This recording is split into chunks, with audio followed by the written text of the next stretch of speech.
द्वारिकाधीश के ये दर्शन करने के लिए मुझे 3 बार जाना पड़ा है। जय श्री महाकाल दोस्तों, कहानी सुनेंगे? बड़ी रोचक है, मेरी खुद की ही है। जी हाँ दोस्तों, मैं दीपक देवास से हूँ और हमारे शहर में साक्षात माँ जगदम्बा विराजमान है। शहर के बीचों बीच ऊपर टेकरी पर माँ तुलजा भवानी और चामुंडा माँ विराजमान हैं, जो कि रक्त शक्ति पीठ है और लाखों लोग यहाँ हर साल नवरात्रि में माई के दर्शन करने आते हैं। लेकिन जब हम देवास के किसी नागरिक से यह पूछते हैं कि देवास में और कौन-कौन से मंदिर हैं जहाँ दर्शन कर पाएँ, तो वो 4 या 5 मंदिर ही बता पाते हैं, जिसमें बिलावली का महादेव मंदिर और केला देवी माता मंदिर।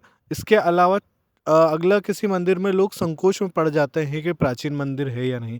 लेकिन जब से मैं निकला हूँ देवास में प्राचीन मंदिरों के दर्शन करने के लिए, तब से मुझे कई सारे पुराने-पुराने और प्राचीन अद्भुत मंदिरों के दर्शन मिले हैं। इसी बीच मुझे एक फॉलोवर्स ने मैसेज करके बताया कि आप हमें द्वारिकाधीश के भी दर्शन करवाइए और इसके बाद उन्होंने मुझे आगे कुछ बताया भी नहीं। अब मेरे मन में एक संकोच सा हुआ कि द्वारिकाधीश का मंदिर है कहाँ पे देवास में? बस मैं निकल पड़ता हूँ खोज में और मुझे जानकारी मिलती है कि द्वारिकाधीश का मंदिर जो है, असल में मंदिर नहीं, एक घर में निवास है। देवास में कई सारे मंदिरों को मैंने खुद ने ही सर्च किया है, कई सारे लोगों ने नहीं बताया, लेकिन फिर भी ढूँढते-ढूँढते, पूछते-पूछते मैं पहुँच जाता हूँ मंदिरों तक और ये ईश्वर की ही कृपा है कि मुझे अलग-अलग मंदिरों में दर्शन करने का सौभाग्य मिला। तो इसी तरीके से मैं देवास की गलियों में घूम ही रहा था कि मुझे एक घर के बाहर एक बोर्ड दिखाई देता है, जिस पे लिखा था द्वारिकाधीश मंदिर। ये देख के थोड़ा-सा अजीब लगा कि ये घर है या मंदिर है, क्योंकि मंदिर का ना तो कोई शिखर था, ना ही ऐसी कोई सीढ़ियाँ, ना ही द्वारपाल और ना ही और कुछ। लेकिन फिर भी कहते हैं कि जहाँ द्वारिकाधीश निवास करते हैं, उन्होंने मुझे वहाँ पे बुला ही लिया दर्शन करवाने के लिए। और जैसे ही मैंने इस घर के बाहर ये बोर्ड देखा, मैं रुका और मैंने उनसे आवाज़ लगा के पूछा, "क्या मैं अंदर दर्शन कर सकता हूँ?" उन्होंने मुझे कहा, "हाँ, बिल्कुल, आप आइए, दर्शन कीजिए।" मैंने दर्शन किए, बड़े अच्छे दर्शन थे। द्वारिकाधीश के साथ-साथ राधा रानी भी विराजमान हैं और बड़े सुंदर दर्शन, सच कहूँ तो बिल्कुल मन को मोहने वाले दर्शन थे। दर्शन करने के बाद मैंने उनसे विचार किया कि मैं ये काम करता हूँ, मैं इस तरीके से लोगों को दर्शन करवाता हूँ, वीडियो बनाता हूँ, तो क्या मैं वीडियो बना सकता हूँ? तो उन्होंने मुझे कहा कि नहीं, आज नहीं, आप कल आइएगा, कल मैं और अच्छा श्रृंगार करूँगा और उसके बाद आपको ये वीडियो आप शूट कीजिएगा। तो मैंने कहा चलो ठीक है, अब ये जो है सेवक है और उनके मन में था कि वो बाबा का और अच्छे से श्रृंगार करें, उसके बाद वीडियो शूट हो, ताकि सब लोग दर्शन कर पाएँ। तो मैंने उसके लिए भी हाँ कहा। दूसरे दिन जब मैं जाता हूँ तो असल में द्वारिकाधीश तो फिर द्वारिकाधीश ही है, वो राजा हैं, वो हमारे हिसाब से नहीं फ़ोटो खिंचवा सकते हैं। ये बात सत्य है, आप इसे मूर्ति में मत समझिए कि भगवान केवल मूर्ति के अंदर है, वो साक्षात हैं। पहले तो मुझे उस मंदिर की कहानी बड़ी अनोखी और बड़ी रोचक लगी। अगर आप सुनना चाहें तो मैं बताता हूँ। असल में यह प्रतिमा द्वारिकाधीश की 250 साल पुरानी है। जी हाँ, 250 साल हो चुके थे उनको। जिस घर में ये निवास करते हैं वो एक ब्राह्मण देवता का घर है और लगभग उनकी 7 पीढ़ियाँ हो चुकी हैं यहाँ पर सेवा करते-करते।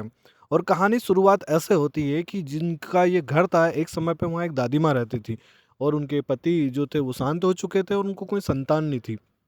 तब उन्होंने अपने रिश्ते में लगने वाले भाणेज को अपना सारी संपत्ति देने के लिए विचार किया। तो उन्होंने अपने भाणेज को कहा कि मैं आपको अपनी संपत्ति तो दे रही हूँ, पर बदले में आपको यहाँ पर द्वारिकाधीश को बिठाना होगा, इस घर में स्थापित करना होगा। यह बात उनके भाणेज को बड़ी अच्छी लगी और फिर उन्होंने बिल्कुल भाव विभोर होकर और विधि पूर्वक जयपुर से राधे रानी और द्वारिकाधीश की प्रतिमा मंगवाई और खुद लेके आए और यहाँ पे स्थापित की, उनका एक मंदिर बनाया। यह जो मंदिर अभी घर में बना हुआ है, ये तीसरा मंदिर है। इससे पहले 2 बार मंदिर जो है जीर्णोद्धार हो चुके थे, लेकिन पुराने समय के साथ-साथ उसको फिर से नया करते गए। तो इस तरीके से यह तीसरा मंदिर है और बड़े सुंदर दर्शन यहाँ पे हुए। तो द्वारिकाधीश का कहना ये था कि नहीं भाई, तुम आज हमारा वीडियो शूट मत करो, तो मैं दूसरे दिन जाता हूँ। दूसरे दिन जाता हूँ और ठंड का समय चल रहा है, इसलिए द्वारिकाधीश बड़े आराम से उठते हैं, बोले उनको कोई जल्दी नहीं है उठने की, आराम से उनका स्नान होता है, आराम से उनका श्रृंगार होता है, आराम से उनका भोग लगता है, आरती होती है। तो मुझे 11:30 बजे का 12 बजे का टाइम दिया गया। अब मैं थोड़ा जल्दी पहुँच जाता हूँ तो फिर मुझे और समय दिया गया कि अभी आपको रुकना होगा। तो फिर मैं वापस गया हूँ और वापस 11 साढ़े 11 12 बजे के आसपास में गया, जब उनकी आरती हो चुकी थी, श्रृंगार हो चुका था। मैंने दर्शन किए, बहुत सुंदर दर्शन थे बाबा के और बड़ा अच्छा लगा मेरे को दर्शन करके। और मैंने ये चीज़ भी सीखी कि सच में द्वारिकाधीश जो है वो एक राजा ही है। आप अपने मन से कभी भी उठ के जाएँगे और अपना फ़ोन का कैमरा ऑन करके उन्हें रिकॉर्ड करेंगे, उनकी फ़ोटो खींचेंगे, ये आप पर निर्भर नहीं करता है, ये उन पर निर्भर करता है कि वो कब अपना फ़ोटो देने के लिए तैयार हैं। ये सच बात है, इस बात को मैंने आभास किया है और ईश्वर हर जगह है।